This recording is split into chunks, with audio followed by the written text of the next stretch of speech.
Welcome to சுடுதண்ணி. இன்னைக்கு நம்ம வீடியோவில் ஒரு சூப்பரான வெஜிடபிள் சைட் டிஷ் தான் பார்க்க போகிறோம். சேப்பக்கிழங்கு ரோஸ்ட் எப்படி பண்ணுறதுன்னு பார்க்கலாம்.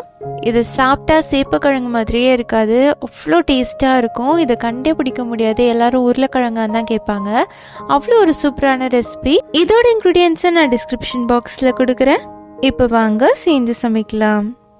ஃபர்ஸ்ட் இதுக்கு நம்ம சேப்பக்கிழங்க வேக வச்சுக்கலாம். இதில் மண் இருக்கிறதுனால நல்லா வாஷ் பண்ணிவிட்டு ஒரு குக்கரில் சேர்த்துக்கோங்க. இதோட ஒரு 1/2 டீஸ்பூன் உப்பு, 1/4 டீஸ்பூன் மஞ்சள் தூள் சேர்த்துக்கலாம். சேர்த்துட்டு இதை மூடி வச்சுடுங்க. இது ஒரு 2 விசில் நம்ம வேக வச்சு எடுத்துக்கலாம்.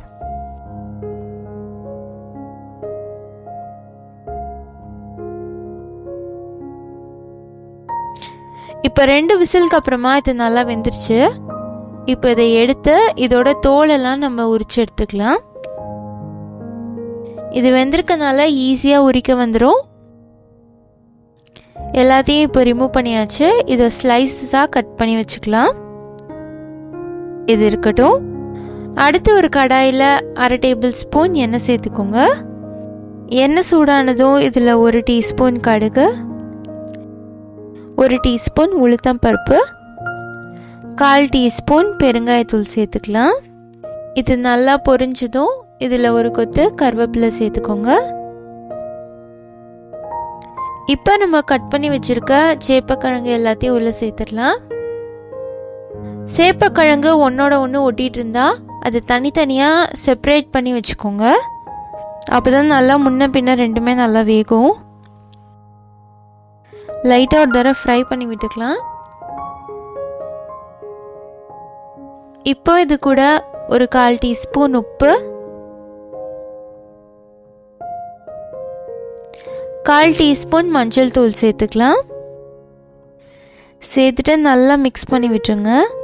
இது இனிஷியலாக கொஞ்சம் ரோஸ்ட் ஆகட்டும், நம்ம அதுக்கப்புறம் மிளகாய் தூள் சேர்த்துக்கலாம். இருக்கட்டும். அடுப்பை லோ ஃப்ளேம்லேயே வச்சு நான் ரோஸ்ட் பண்ணியிருக்கேன். இப்போ ஒரு 5 நிமிஷம் ஆயிருக்கு. மிக்ஸ் பண்ணாமல் விட்டிங்கன்னா கருகிடும், அதனால் அப்பப்போ கொஞ்சம் மிக்ஸ் பண்ணி விட்டுக்கோங்க. இப்போ பார்த்தீங்கன்னா நல்லா ரோஸ்ட் ஆகிருக்கிறது தெரியும்.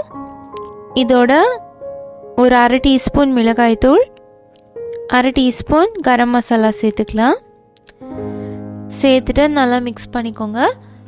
மிளகாய்த்தூள் வேணும்னா நீங்கள் இன்னும் கொஞ்சம் கூட சேர்த்துக்கலாம். காரத்துக்கு ஏற்ற மாதிரி கூட்டவோ குறைக்கவோ செஞ்சுக்கோங்க. இதையும் கொஞ்ச நேரம் நம்ம ரோஸ்ட் பண்ணி எடுத்துக்கலாம். இப்போ பார்த்தீங்கன்னா நல்லா ரோஸ்ட் ஆகி ரெடி ஆகிடுச்சு. அவ்வளோதான், நம்மளோட சேப்பக்கிழங்கு ரோஸ் சூப்பராக ரெடி ஆகிடுச்சு. பண்ணுறது ரொம்பவே ஈஸி. மத்தியான டைமில் தயிர் சாதம், சாம்பார் சாதம்னு எது கூட வேணாலும் சாப்பிடலாம். ரொம்பவே டேஸ்ட்டாக இருக்கும். இதை சேப்பக்கிழங்குன்னு கண்டே பிடிக்க முடியாது, அவ்வளோ சூப்பர் டேஸ்ட்டில் இருக்கும். கண்டிப்பாக இதே மாதிரி இந்த ரெசிபியை ட்ரை பண்ணி பார்த்துட்டு எப்படி இருந்துச்சுன்னு சொல்லி கமெண்ட்டில் சொல்லுங்கள். இந்த வீடியோ உங்களுக்கு பிடிச்சிருந்தா லைக் பண்ணுங்கள். சுடுதண்ணி சேனலை சப்ஸ்கிரைப் பண்ணுங்கள். தேங்க்யூ.